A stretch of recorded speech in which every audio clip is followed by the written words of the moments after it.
Irán no es Venezuela. Si algo ha dejado claro lo acontecido en los últimos días desde el viernes es que la operación de Maduro fue un éxito, la estabilidad en Venezuela se mantuvo, pero no podemos decir lo mismo de Irán. El mundo ha entrado en uno de esos momentos que solo ocurren cada varias generaciones, un punto de inflexión. Una grieta en la línea de tiempo donde la geopolítica, la energía y las finanzas chocan a la vez. En menos de 72 horas, el planeta ha presenciado uno de los movimientos militares más agresivos y coordinados de toda la historia moderna. Y mientras los misiles volaban, el precio del petróleo en yenes subía más de un 10% de golpe. El gas europeo ya ha subido un 50% en lo que vamos de día, y los mercados globales entran de forma silenciosa en modo pánico. Pero si me sigues desde hace 4 años, sabes que esto no va solamente de Irán, no va de Oriente Medio y no va sobre el petróleo. Este es un vídeo sobre el fin de un consenso energético, el fin de lo que conocemos como el petrodólar, sobre el colapso estructural del carry trade japonés, posiblemente, potencialmente, y sobre cómo una élite financiera lleva años esperando exactamente este momento. Implementar un sistema financiero basado en tecnologías de contabilidad distribuida, en temas cero, y una especie de nuevo Bretton Woods 2.0 con un rail de liquidación principal. Y como te puedes imaginar, ese rail ha sido elegido de antemano. Ese rail es XRP. Y hoy quiero cubrir contigo todas las piezas del puzzle para que lo que está ocurriendo empiece a encajar poco a poco en tu cabeza. Repito, Irán no es Venezuela. Este es el mapa del caos de las últimas 24, 48, 72 horas. Esto no se parece en nada a los conflictos anteriores. Irán no está actuando como un actor aislado. Está desplegando una estrategia de saturación regional que no busca ganar la guerra. Busca algo muchísimo más profundo: romper el consenso energético global. Romper el petrodólar. En tan solo 24 horas, Irán ha atacado o tomado acciones militares en contra de más de 15 países: Estados Unidos, Emiratos Árabes Unidos, Arabia Saudí, Qatar, Kuwait, Jordania, Irak, Bahrein, Israel, Omán, Siria, Chipre, Francia, Italia y Reino Unido. En alguno de estos casos, sus bases militares en el extranjero y no el país de origen. Aunque realmente a nivel de soberanía es como atacar el país de origen. Este dato por sí solo ya crea un precedente histórico. Los ataques directos a infraestructuras occidentales son bastante clave. La embajada de Estados Unidos en Kuwait ha sido bombardeada. Más de 5 bases militares estadounidenses han sido atacadas directa o indirectamente. Hoteles en Dubái amenazados o alcanzados por drones iraníes. Una base aérea francesa en Abu Dhabi bombardeada de nuevo. Y bases británicas en Chipre recibiendo impactos, lo que implica de facto a la OTAN y a la UE. Ursula von der Leyen lo dejó claro. El objetivo era la base aérea, la base británica de Akrotiri. Chipre no era el objetivo, pero Europa se posiciona firme y colectivamente ante cualquier amenaza. Esto realmente no admite ninguna interpretación. La UE reconoce un ataque indirecto a suelo europeo. Y las consecuencias energéticas no se han hecho esperar. Europa ha sufrido un aumento del precio del gas en más de un 50% en un solo día. El petróleo global ha subido más de un 13%, superando los $82 por barril. Pero el verdadero problema no está en Estados Unidos ni en Europa. El verdadero problema está en Hormuz y en los países que dependen de él. El tráfico marítimo en el estrecho de Hormuz está casi paralizado. Solamente están pasando ahora mismo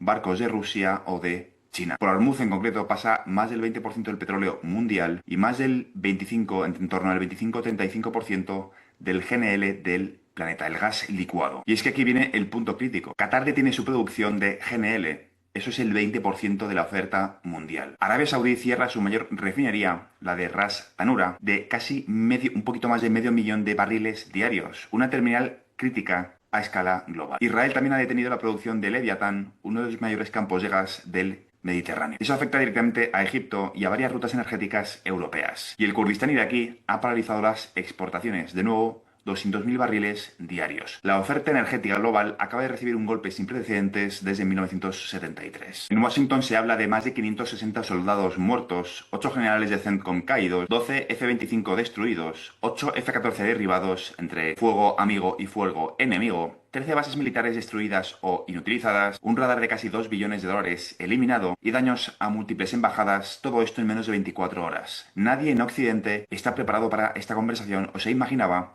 que esto sería lo que ocurriría desde el viernes. Y aquí viene la parte que nadie está explicando. Para que el sistema financiero global funcione, para que el dólar funcione, para que las bolsas funcionen y para que los derivados funcionen, hace falta una sola cosa: energía barata y estable. Cuando el precio de la energía se dispara, significa algo muy importante: el consenso se ha roto. La subida del precio del petróleo es el último dominó que faltaba por caer para ver si realmente estábamos ante esa rotura del consenso global o no. Antes de una guerra abierta siempre pasa lo mismo. Primero sube el oro, que es una alerta temprana del conflicto, después sube la plata, porque se produce una presión monetaria real, el cobre a continuación, y luego vemos una subida del uranio, el níquel y los explosivos, que es la antesala bélica. En la quinta etapa, la última, es cuando finalmente sube el petróleo, porque es el punto de no retorno. Estamos en esa fase 5. Consenso se ha roto. Y todo lo anterior es importante para contextualizar lo que viene a continuación. Lo realmente sistémico es lo que significa esto para Japón. Japón en total importa el 90% del petróleo que consume. De ese 90%, el 70%, en concreto el 72%, viene el estrecho de Hormuz. En yenes, el precio del petróleo ha subido más de un 10% en cuestión de horas. Y Japón, en los próximos días, cuando esto continúe escalando y empiece a eliminar las reservas de petróleo que tiene, cuando esas reservas que tiene de petróleo empiecen a agotarse, Japón tiene dos opciones: mantener los tipos de interés ultra bajos o subir los tipos para defender el yen frente al shock energético. No sabemos cuándo va a ocurrir esto y cuánto tiempo puede Japón mantener la estabilidad de su economía y frenar la inflación. El timing lo desconocemos, pero no es algo que se va a alargar meses, es algo que es cuestión de semanas ver cómo afecta en términos reales a su economía. Repito, si Japón sube los tipos, se deshace el carry trade. Literalmente sería la mayor crisis de liquidez global desde el año 2008. ¿Por qué? Te estarás preguntando. Pues por lo siguiente. Los bancos, los hedge funds, los fondos soberanos, los traders de volatilidad, los mercados emergentes llevan décadas apalancados en yenes baratos para comprar acciones, bonos, inmobiliario, incluidas criptomonedas, oro, deuda corporativa y los derivados complejos. Si Japón sube los tipos, todo ese apalancamiento tiene que cerrarse. Por eso es tan importante Hormuz. Si esta situación se prolonga en el tiempo y tiene pinta de que se va a seguir prolongando en el tiempo, Japón se puede ver forzado a subir los tipos. Todo ese apalancamiento tiene que cerrarse y cuando se cierra, se venden activos de todo el mundo de forma simultánea. Las acciones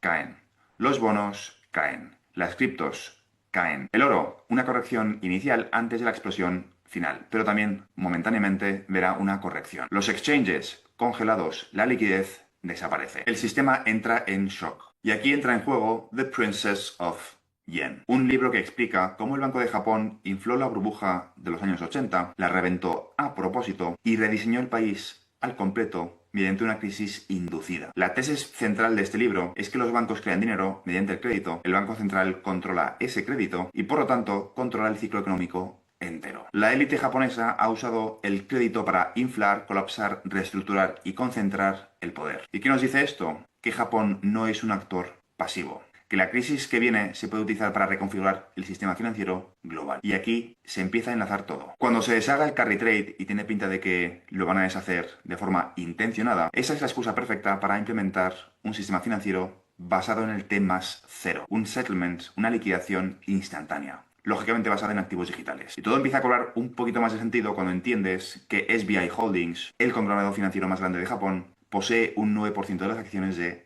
Ripple. El actual sistema financiero funciona en T+2, es decir, realizas una acción, pero no se liquida hasta dentro de 2 días. 2 días para liquidar es muchísimo tiempo, es lento, inseguro y propenso a las crisis. Pero con una crisis de liquidez del tamaño de Japón, los bancos no van a esperar 48 horas a que llegue esa liquidez. Necesitan una liquidación instantánea. T+0. ¿Y quién proporciona ese T+0 a escala global? No es Bitcoin, no es Ethereum y no es SWIFT ni Visa. Es la infraestructura que permite el T+0 entre monedas, bancos centrales y sistemas financieros. Me refiero, lógicamente, a XRPL. Y esto nos lleva al siguiente punto. Un Bretton Woods 2.0 está a la vuelta de la esquina. Irán no necesita ganar la guerra, solo necesita empujar el sistema hacia un punto donde la energía es demasiado cara, el consenso energético se rompe, Japón se ve obligado a subir los tipos, el carry trade colapsa los mercados internacionales, la liquidez desaparece, la población sufre, y ya lo estamos empezando a ver en Europa con la subida del precio del gas, Estados Unidos pierde credibilidad y los mercados entran en pánico. ¿Y qué hacen los gobiernos cuando el caos es demasiado grande? Siempre hacen exactamente lo mismo. Necesitamos un nuevo sistema. Ese nuevo sistema será un ESDR, Electronic Special Drawing Rights, neutral, supranacional, de liquidación instantánea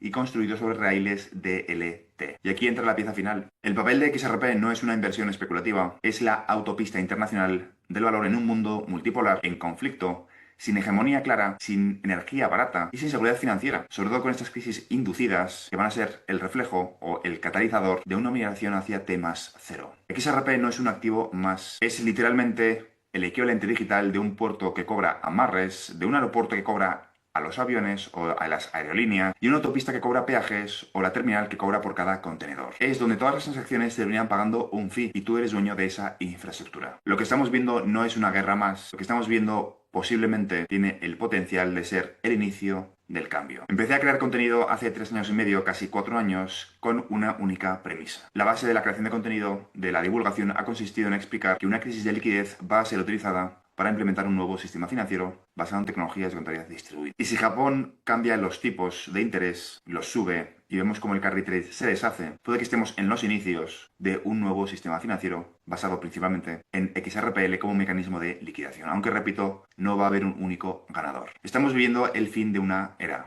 No es el fin del dólar, no es el ascenso de China y no es la Tercera Guerra Mundial. Es algo muchísimo más profundo. Es el fin de un sistema financiero tal y como lo conocemos. Irán, lo que está haciendo Irán, es el reflejo de que el consenso energético ha terminado. El fin del petrodólar. El petróleo en yenes acelera el colapso del carry trade, el carry trade acelera la crisis de liquidez y la crisis de liquidez acelera el movimiento hacia T+0. Y eso significa que nos tenemos que preguntar qué activos digitales se encuentran en posición de ayudar a todas estas casas de compensación y ayudar a estos actores políticos a llegar a un nuevo acuerdo internacional, un nuevo Bretton Woods, donde las funciones del dólar sean sustituidas por un activo digital. Quizá en vez de un petrodólar nos encontremos con un petro digital o un petro activo digital, un petro DLT. Todo converge hacia exactamente lo mismo. Un nuevo Bretton Woods, un nuevo ESDR, la liquidación instantánea y XRPL en el centro de todo ello. El consenso se está rompiendo. La subida del petróleo, del precio del petróleo, es el reflejo de que esa rotura se ha producido y la historia no está ocurriendo delante de ti. La historia acaba de acelerarse y tú puedes formar parte de ello. Cuando esa crisis de liquidez se produzca, vamos a ver cómo el precio de absolutamente todo cae, incluido el precio de XRP. Desde mi punto de vista, no sé o no tengo claro que los exchanges vayan a estar operativos en ese escenario de crisis de liquidez mundial. Quizá estemos viendo en ese momento un depeg de Tether, correcciones muy fuertes en Bitcoin y en XRP, y lo lógico o tu reacción normal va a ser probablemente comprar en ese escenario. Yo personalmente prefiero hacer mis inversiones antes de esos escenarios de crisis de liquidez extrema y quizá nos encontremos ante, y no quiero meter FOMO, los últimos instantes, y no voy a decir los últimos porque realmente no sé cómo se van a desarrollar los acontecimientos, de un XRP a esos precios donde todo está operativo. Y por eso quiero aprovechar para recordarte que si vas a comprar XRP utilizando el link en la descripción de este vídeo, Bitpavo te regala 10 XRP si siempre y cuando verificas tu cuenta y operas con activos por valor de 100 euros en un plazo de 7 días